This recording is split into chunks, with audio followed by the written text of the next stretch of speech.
Komentar tedna.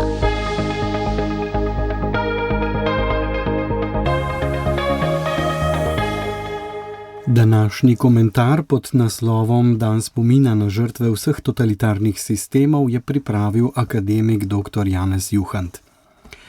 23. avgust opominja, četudi ga nasledniki revolucionarjev ne priznavajo. A politiki ne smejo teptati ustavno-pravnih temeljev in so dolžni spoštovati načela človeškega dostojanstva in pravičnosti. Če jih ne, jim je treba na volitvah odvzeti oblast. Komunizem, ki je pustil opustošenje v srcih, kulturi in civilizaciji, je kot fašizem in nacizem zločinski režim. Žrtve med in povojnih pomorov so enako žrtve kot žrtve Srebrenice, Ukrajine, Gaze ali drugod. Diktatorji se hočejo znebiti nasprotnikov, mar ne, vi ponosni nasledniki, ki s prevaro in lažjo stiskate ljudi. Sprenevedanje ob zahtevi Evropske zveze in drugih demokratov, da se dostojno pokoplje mrtve domobrance in Rome, ter svojcem in ostalim prizadetim omogoči enakopravnost v javnosti in politiki, ne more trajati v nedogled. Slovenija je demokratična država in ne plen privilegiranih elit.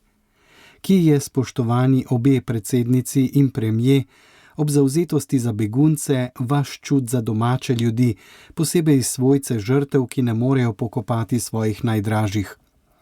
Za politike še bolj velja spoštovanje človekovega dostojanstva in njegovih pravic, sicer vam bodo iz države odšli sposobni in zvesti Slovenci, deželo pa bodo zasedli tujci in izbrisali narod, ker ne poskrbite za svoje. Ob spominu na žrtve komunizma ne smemo mimo Zdenka Roterja. Niso vsi obsodili njegove dejavnosti v Udbi, a je bil glavni zasliševalec duhovnikov in škofa Volka.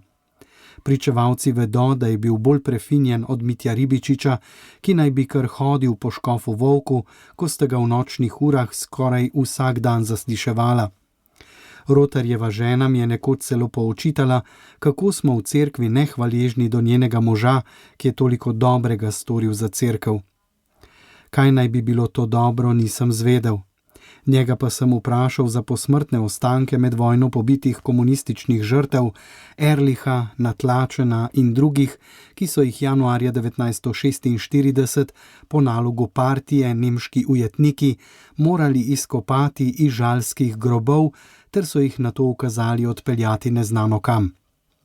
Škof Volk je v pridigi o Božjem grobu pogumno dejal, da so ljudje grobove vedno spoštovali, samo kdaj so jih hijene oskrunile. Roter se je sprenevedal, da je to vedel Ribičič. Najbrž to ve tudi Milan Kučan.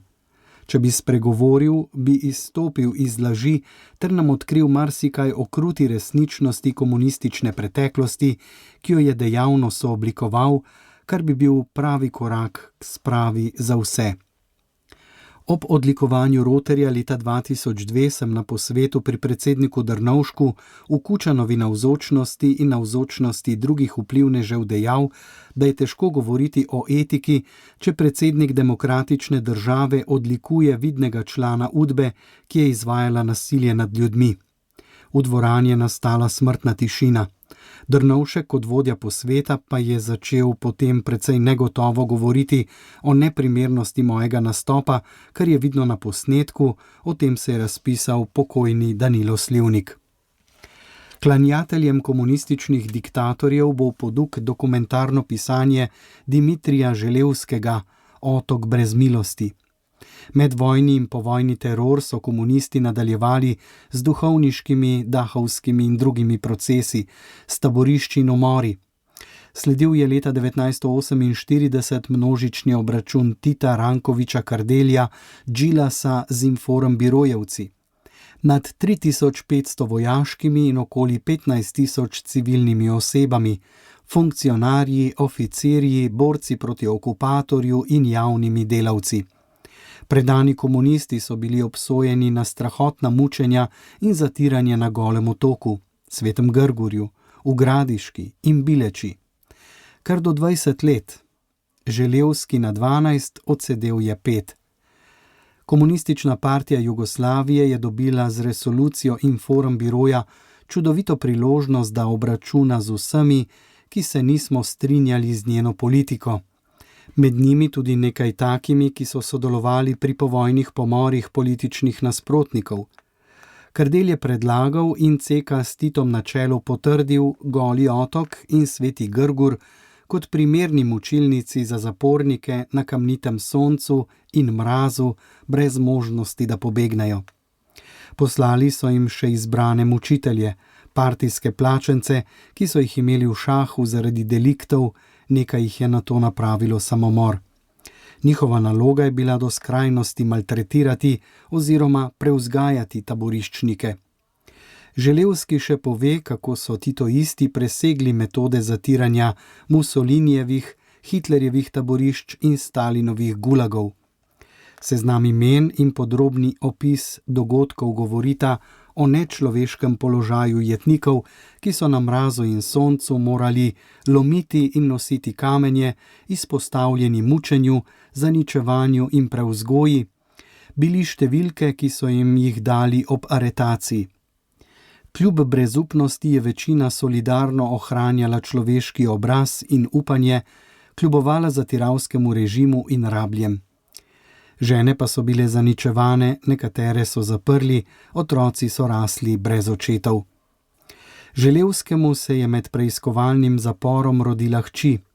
Obiski so bili dovoljeni šele po letih in omejeno, v Bilečo so tako enkrat zastonj prišli njegovi starši iz Makedonije in žena s hčerko iz Kočevja.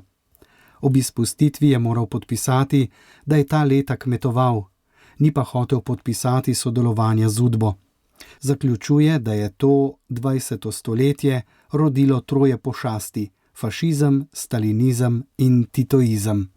Želi pa, da bo mladina uspela tam, kjer je nam spodletelo, da bo demokracija zmagala in da ne bo imela samo ene barve. In da bi mladi ljudje skrbno pazili, da se to, kar se je zgodilo nam, ne bi zgodilo nikoli več. 23. avgust je torej spomin in opomin za dosledno demokratično življenje v resnici in pravičnosti. Zaključuje svoj komentar akademik dr. Janez Juhant pod naslovom Dan spomina na žrtve vseh totalitarnih sistemov. Njegovo besedilo sem prebral Jože Bartol. Komentar tedna.